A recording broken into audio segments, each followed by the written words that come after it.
Dans ce nouveau chapitre, nous allons apprendre à positionner différents éléments HTML en CSS grâce à la propriété CSS position.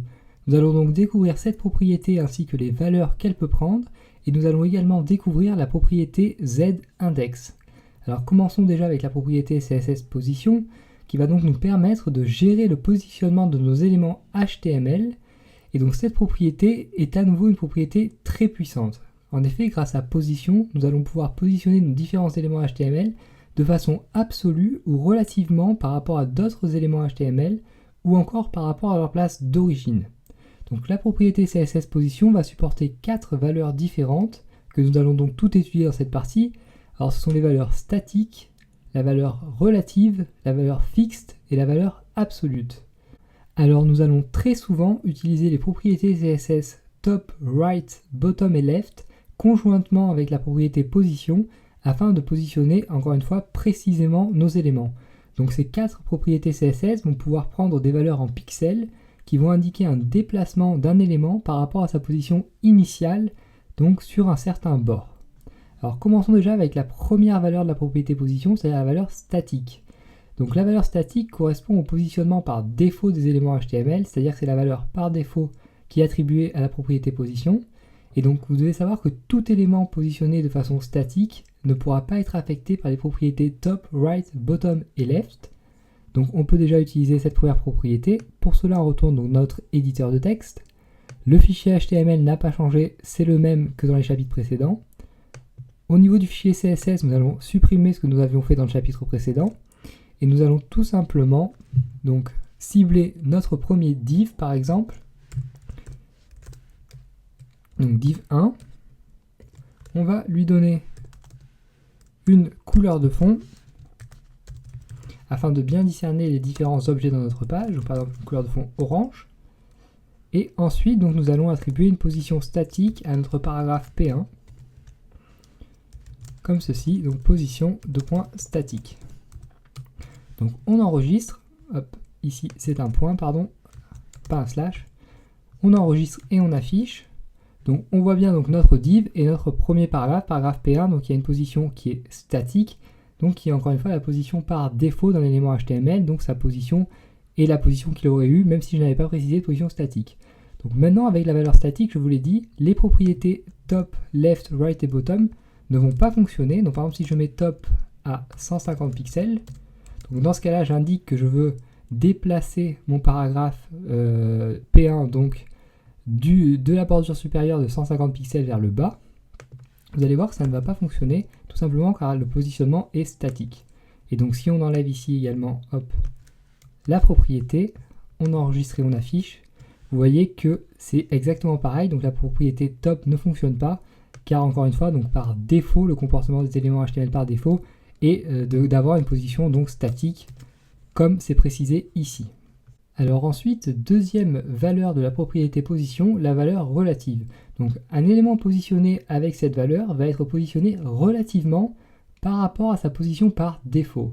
Donc par exemple, si on positionne un élément HTML de façon relative et qu'on lui ajoute, admettons, la propriété left de 50 pixels, l'élément sera déplacé de 50 pixels vers la droite par rapport à sa position par défaut. Donc par exemple, on peut le tester avec notre paragraphe P1, donc relative comme ceci. Donc si on n'applique pas d'autres positions ici et qu'on enregistre, vous allez voir que rien ne va changer. Mon paragraphe est toujours au même endroit.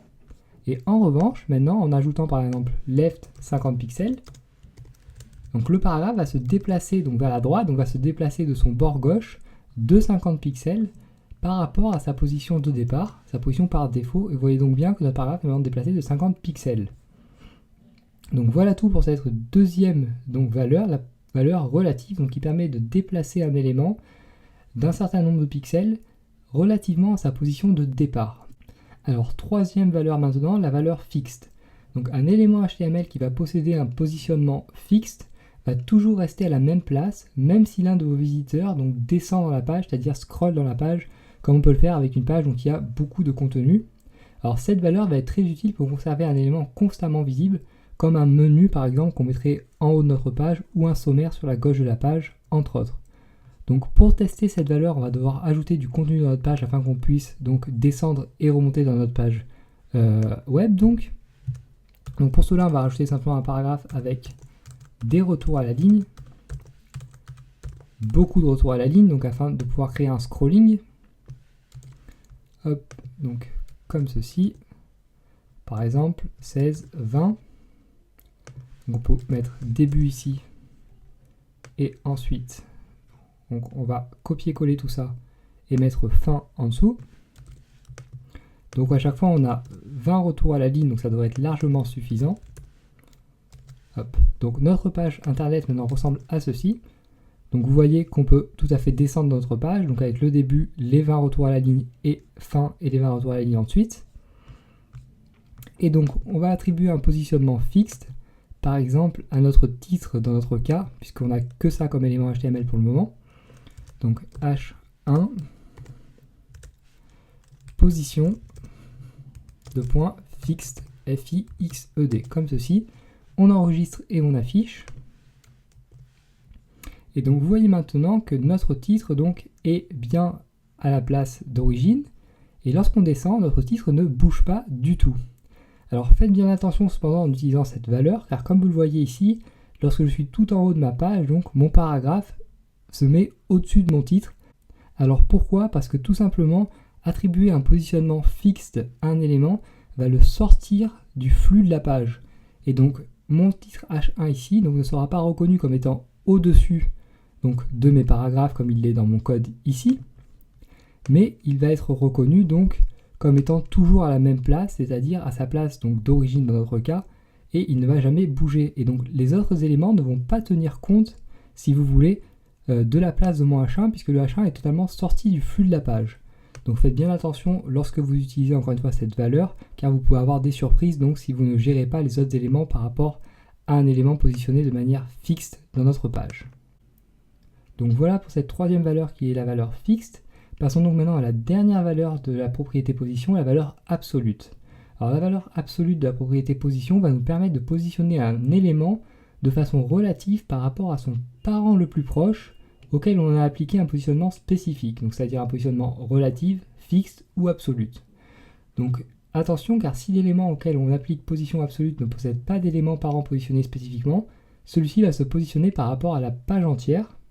Et donc faites encore une fois bien attention à l'utilisation de cette valeur, car si vous ne maîtrisez pas parfaitement la propriété position, vous risquez d'arriver assez vite à un comportement non désiré, car la valeur absolue sort encore une fois totalement un élément HTML du flux normal de la page web. Et donc ça, on va pouvoir le constater immédiatement.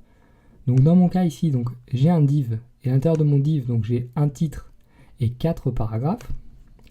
Donc on va déjà commencer par appliquer un positionnement de point donc relative à mon div, donc sans préciser de propriété ni top, left, right ou bottom, afin donc que notre div reste à la même place mais est un positionnement quand même relatif. Et donc ensuite nous allons attribuer un positionnement donc absolu cette fois-ci à notre titre H1, et donc on va le positionner par exemple dans le coin inférieur droit donc de son élément parent, c'est-à-dire de son div, avec par exemple bottom donc 0 pixel. Donc ici en fait on indique qu'on souhaite que notre titre H1 soit à 0 pixel donc du bas de son élément parent, c'est-à-dire du div, et right également, donc 0 pixel. Et donc cela va placer notre titre H1 en bas à droite de notre div, comme nous allons le voir immédiatement. Donc vous voyez cette fois-ci que notre titre est bien en bas à droite, car nous avons pu le placer relativement par rapport au coin donc inférieur droit de son élément parent qui est le div. Et vu que dans ce cas-ci, notre div occupe toute la page, ça met notre titre en bas à droite de la page. Mais si par exemple donc, nous donnions à notre div une taille de donc 500 pixels et une hauteur de 400 pixels par exemple, comme ceci. Donc on va également enlever tous nos retours à la ligne qui ne serviront plus à rien maintenant. On enregistre. Vous allez voir cette fois-ci donc que notre titre H1 est bien positionné par rapport au coin inférieur droit donc de notre div et non pas par rapport au coin inférieur droit de notre page. Et donc voilà tout l'intérêt de cette dernière valeur qui est la valeur donc absolue de la propriété position. Donc comme on a pu le voir, la propriété position nous permet de modifier et de casser en quelque sorte le flux normal des éléments HTML dans la page en les positionnant où l'on souhaite, donc dans la page. Alors parfois, cependant, en modifiant la position des éléments ou pas, certains vont pouvoir se chevaucher. Par défaut, donc l'élément positionné en dernier apparaîtra par-dessus les autres, mais cependant, des fois, ce ne sera pas le comportement que l'on souhaite, et on va donc pouvoir choisir quel élément va apparaître au-dessus de quel autre grâce à la propriété zIndex. Donc la propriété zIndex va prendre un nombre en valeur, et donc un élément HTML possédant un zIndex plus élevé sera positionné devant un autre élément HTML possédant un zIndex plus petit. Donc on va prendre un exemple immédiatement pour illustrer tout cela. Donc pour cela, on retourne une nouvelle fois dans notre éditeur de texte. Donc cette fois-ci, ce qu'on va faire, c'est qu'on va essayer donc de faire se chevaucher notre div et notre titre. Donc pour cela, on va commencer par sortir le titre de notre div. Donc hop, comme ceci. Ensuite, donc, on va également donc, placer notre titre donc, de manière absolue, mais cette fois-ci notre titre va être placé de manière absolue par rapport à notre page en soi, donc par rapport à son élément parent qui est l'élément body cette fois-ci, donc par rapport à la page. Et nous allons placer également donc, notre div de façon à ce que notre div empiète sur notre titre, donc avec la valeur position fixed par exemple. Donc position fixed comme ceci. On va le mettre à 50 pixels donc, du top de la page, donc du haut de la page, et on va également le mettre donc, à 100 pixels de la gauche de la page, comme ceci. Et donc pour notre titre, on va le mettre à, cette fois-ci, donc 10 pixels du haut de la page, et également à 130 pixels de la gauche de la page, et ça devrait faire en sorte donc, que notre div chevauche un petit peu notre titre, je l'espère. Donc vous voyez cette fois-ci donc on a bien notre div donc, qui chevauche notre titre, et notre div donc, qui est au-dessus de notre titre, puisque ça a été le dernier élément positionné, alors pas dans notre fichier CSS, mais dans notre fichier HTML, puisque le div dans notre fichier HTML donc, est sous le titre H1, et comme le code est lu linéairement, en fait, le code CSS relatif au titre H1 sera lu avant le code CSS relatif au div, et donc le H1 sera positionné avant le div, et ainsi donc le div sera positionné en dernier, et va donc apparaître au-dessus de notre titre H1 par défaut. Donc, étant donné qu'on ne veut pas ce comportement, mais qu'on préférait que notre titre H1 apparaisse au-dessus de notre div, on va tout simplement appliquer un zIndex à notre titre, comme ceci, zIndex, et on va lui donner une valeur élevée, comme 1000 par exemple, et on va appliquer un autre zIndex avec une valeur moins élevée à notre div. On peut lui mettre 100 si on veut. On enregistre et vous allez voir que cette fois-ci, notre titre H1 va être au-dessus donc du div, le comportement donc que l'on souhaitait. Donc voilà tout pour cette propriété zIndex. Donc il suffit tout simplement de préciser un zIndex avec une valeur plus élevée pour l'élément qu'on souhaite voir au-dessus donc d'un autre élément.